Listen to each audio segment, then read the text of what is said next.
Esteem need یعنی کہ عزت نفس، یہ ان ضروریات کا پورا مجموعہ ہے جس میں ہم لوگ چاہ رہے ہوتے ہیں نا کہ ہماری ایک پہچان ہو، لوگ ہمیں پہچانیں، ہماری عزت ہو، لوگ ہمیں ایکسیپٹ کریں، ہمارا ایک نام ہو، مرتبہ ہو سوسائٹی کے اندر، ایک اسٹیٹس ہو، یہ ایک سیلف اسٹیم ہو. یہ جب انسان کی یہ ضرورت پوری ہوتی ہے، انسان کے اندر فیلنگ ہوتی ہے، انسان زیادہ کانفیڈنس فیل کرتا ہے، انسان ذرا باصلاحیت فیل کرتا ہے. اگر اسٹیم نیڈز انسان کی پوری نہیں ہوتی تو انسان کے اندر احساس کمتری پیدا ہونا شروع ہو جاتی ہے، انسان کے اندر ڈسکریجمنٹ ہوتی ہے، اس کا حوصلہ پست ہونا شروع ہو جاتا ہے. آخری جو لیول کی نیڈز ہوتی ہیں وہ ہوتی ہیں need of self actualisation. Self actualisation اس پورے جو نیڈ کا جو پیرامڈ ہوتا ہے نا اس کے بالکل ٹاپ پہ پائی جاتی ہیں. اور سیلف ایکچوئلائزیشن والی جو نیڈز ہوتی ہیں اس کا مطلب یہ ہوتا ہے کہ انسان کوشش کرتا ہے تمام تر صلاحیتوں کو استعمال کر کے اپنا گول اچیو کرے، بہترین انسان بنے. یہ والی جو ضرورت ہوتی ہے یہ سیلف ایکچوئلائزیشن میں آتا ہے. اب آپ لوگ خود دیکھ لیں یہاں پہ فزیولوجیکل کھانا پینا سونا یہ ایک بیسک ضروریات ہیں اور یہ واقعی میں بیسک ہی ہیں اور یہ تو ہر کوئی پوری کرتا ہے، لیکن سیلف ایکچوئلائزیشن کی ضرورت کی طرف کوئی جاتا ہے. ٹھیک ہے، ہر کوئی سیلف ایکچوئلائزیشن کی طرف نہیں جاتا. تو یہی اسی وجہ سے یہ کہتے ہیں کہ سیلف ایکچوئلائزیشن بالکل ٹاپ پہ پائی جاتی ہیں. آگے ہم لوگ بات کرتے ہیں کارل راگرز کی. کارل راگر نے ایک بک لکھی تھی کاؤنسلنگ اینڈ سائیکو تھراپی کے حوالے سے، اور ان کو یونیورسٹی آف چکاگو میں انوائٹ کیا گیا تھا کہ وہ وہاں پہ اپنا کاؤنسلنگ سینٹر بنائیں. اس کے بعد انہوں نے ایک کلائنٹ سینٹر تھراپی بھی بولی تھی. اس کے بعد انہوں نے ایک بک لکھی تھی جس کا نام تھا آن بیکمنگ اے پرسن. انہوں نے یہ کہا تھا کہ جو سیلف ایکچوئلائزیشن ہوتی ہے وہ سب سے بڑی ایک ڈرائیو پائی جاتی ہے انسان کی پرسنالٹی کے اندر. سیلف ایکچوئلائزیشن کی بنیاد پہ ہی انسان کی پرسنالٹی بلڈ ہوتی ہے. اور انہوں نے یہ کہا تھا کہ انسان کی جو ذہنی صحت ہوتی ہے نا وہ تب ٹھیک ہوتی ہے جب سیلف ایکچوئلائزیشن انسان میں پائی جائے. ٹھیک ہے، یہ ایک ہائیسٹ لیول ہوتا ہے.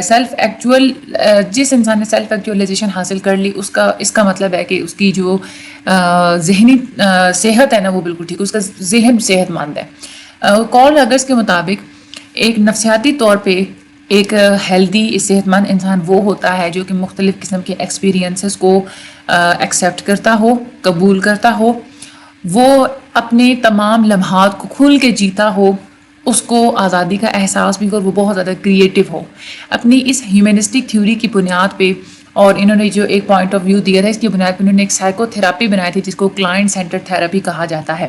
ٹھیک ہے، اور اس میں یہ انہوں نے کہا تھا کہ انسانوں کے اپنے اندر کچھ ایسی صلاحیتیں پائی جاتی ہیں کہ وہ اپنے پرابلم سے خود چھٹکارا حاصل کر سکتے ہیں. آگے ہم لوگ بات کرتے ہیں پازیٹیو سائیکالوجی کے بارے میں.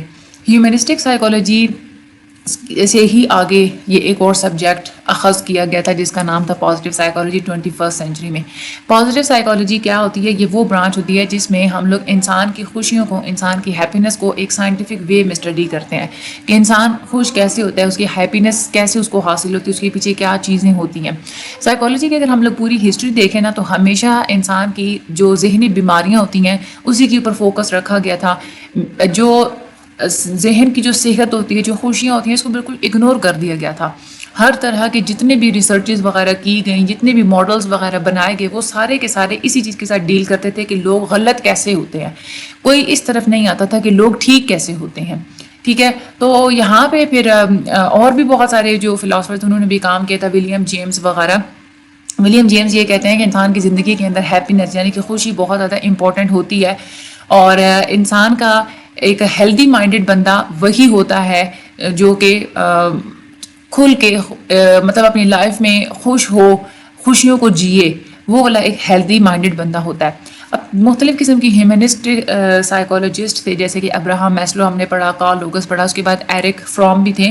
انہوں نے بڑی سکسیزفل تھیوریز بنائی تھیں جس میں انسانوں کی جو ہیپینس ہوتی ہے نا وہ بھی انوالو تھی. اس کے بارے میں انہوں نے تھوڑا سا اسٹڈی کیا تھا، لیکن ان کا جو کام تھا نا اس کے پیچھے کوئی بنیادی طور پہ ایک ٹھوس دلیل موجود نہیں تھی، امپیریکل ایویڈنس موجود نہیں تھا. اس کے بعد پھر کیا ہوا کہ مارٹن سلیگ مین، ایڈ ڈائنر، میہالے سیگزمنڈ ٹیہالے، اس کے بعد کرسٹوفر پیٹرسن اور ڈان کلفٹن، انہوں نے پرومس کیا تھا کہ یہ انسان کی ہیپینس کو ایک سائنٹیفک فاؤنڈیشن کی بنیاد پہ اسٹڈی کریں گے، اور یہ سائیکالوجی کی جو ایک نیگیٹو ڈسپلن ہے اس کے اندر پازیٹیوٹی ایڈ کریں گے. مزید پازیٹیو سائیکالوجی کے تھرو اب کون سے ماڈرن ٹرینڈز ہوتے ہیں سائیکولوجیکل ٹریٹمنٹ کے، اس کے بارے میں ہم لوگ آگے پڑھیں گے انشاءاللہ. اگلے لیکچر میں ہم لوگ وہ پڑھیں گے. پازیٹیو سائیکالوجی شارٹ کے حساب سے بہت امپورٹنٹ ہے. اور یہ والے جو ہے نا ایک سائیکولوجیکلی ہیلدی پرسن کون ہوتا ہے کارل راگرس کے مطابق, یہ بھی ایم سی کیوز کے حساب سے بہت امپورٹنٹ ہے. ایک یہ آپ لوگوں کو ایم سی کیوز آتا ہے کہ کارل راگر کی تھراپی کا نام کیا تھا, تو کلائنٹ سینٹر تھراپی تھی, یا پھر ایسے بھی پوچھتے ہیں کہ کلائنٹ سینٹر تھراپی کس نے بتائی, جس کو راگرین تھراپی بھی کہا جاتا ہے, کلائنٹ سینٹر تھراپی بھی کہا جاتا ہے, پرسن سینٹر تھراپی بھی کہا جاتا ہے. ٹھیک ہے.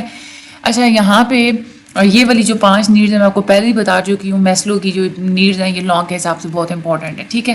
یہ ایک دفعہ بس اس کو آپ لوگ ریڈ کر لیجیے گا, باقی مجھے اپنے دعا میں یاد رکھیے گا, چینل کو سبسکرائب کرنا مت بھولیے گا.